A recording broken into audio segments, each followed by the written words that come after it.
you there, bro. So, just be to yourself. You don't have to. I'm deep not doing that. Yeah, eating that burrito. You know, I actually was able to watch this kid, Mondo Duplantis. He's 20. Are you serious? Yeah. That's wild. Yeah. So, you know, see, like, that's the great thing about watching Dragons. You can see, like, greats like that 20-year-old kid just snap. No, sir. This place was awesome. It was really good.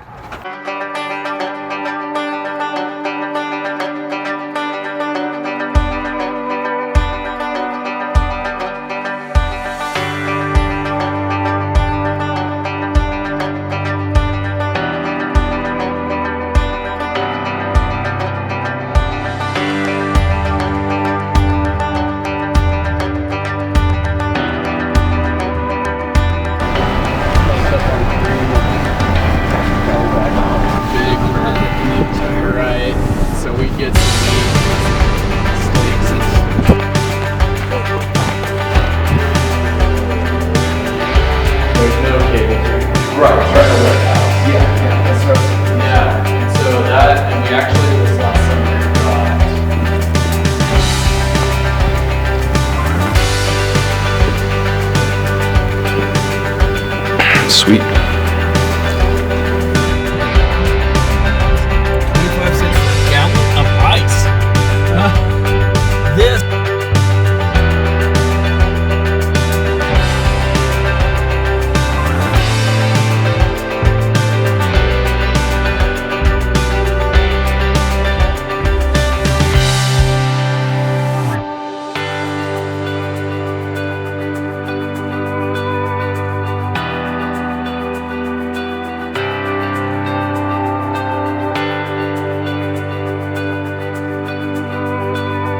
All right, wow, that was awesome, but that was a lot of time in the car.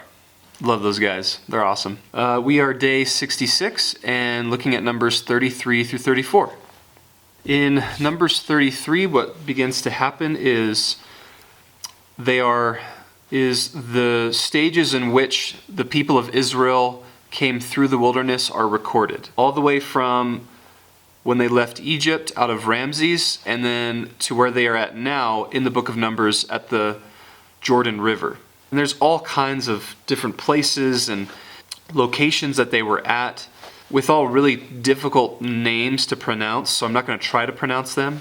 And depending on where Mount Sinai actually was, we can then trace exactly Israel's journey throughout the wilderness before they enter the Promised Land. Then the Lord challenges Moses to challenge the people that when they go into the land of Canaan, to completely get rid of all the inhabitants of the land as well as the different gods that they worship. This is a really key part in the book of Numbers, because here is when we see God tell Moses and the people that if you do not do this, if you do not wipe out all the inhabitants out of the land of Canaan, they will be as a thorn to your side.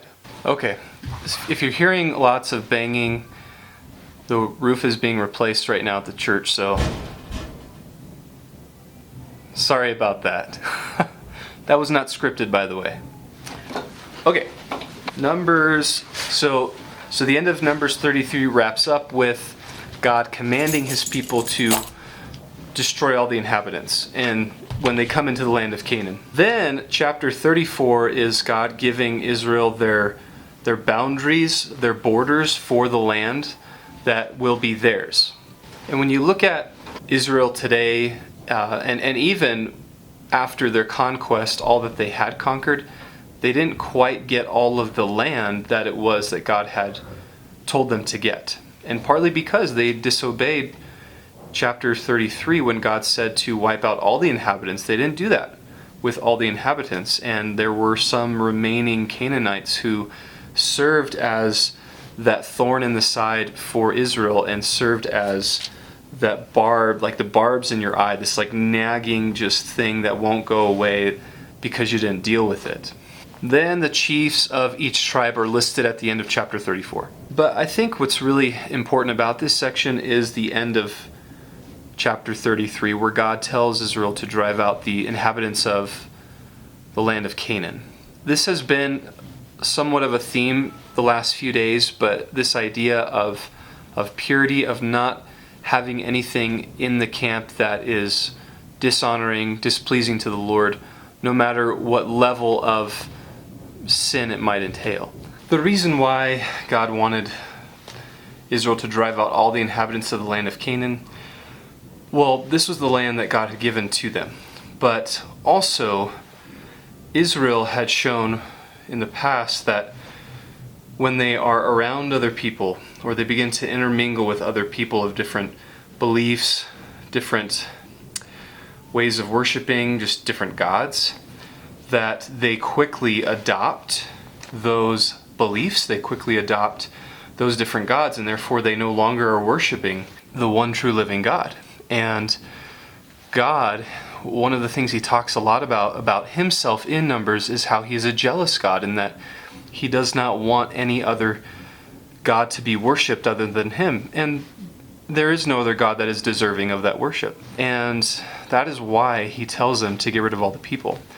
And I think for us, it's a very simple and practical application is from this passage is what idols, what gods in our life have we set up, are we worshiping, that are not the one true living God? We, just like the people of Israel in our own lives, have to be very vigilant with what it is we are allowing into our minds, into our hearts, what it is that we are allowing ourselves to be influenced by, because those things that we are taking in, we will quickly adopt those things. And if we're taking in things that are of this world, we're quickly going to adopt a way of thinking like the world does. Or if we're taking in things like God's Word, being in community with other believers, worshiping the Lord, those are things that we're going to start that are going to determine our perspective and the way that we live. So I just encourage you today to examine your own life. I have to do this often, daily even, and what are some things in my life that I have allowed to creep in that maybe aren't even inherently sinful, but they eventually lead to sin. I can't have any of those things in my life. I shouldn't have any of those things in my life, and replacing those things with things that cause me to see Christ, cause me to fall more in love with Jesus, cause me to want more of him.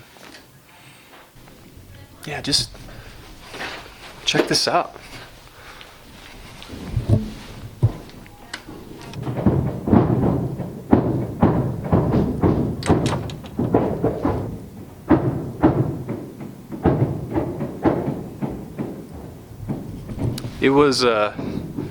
It was way worse before, I promise. But yeah, that's happening.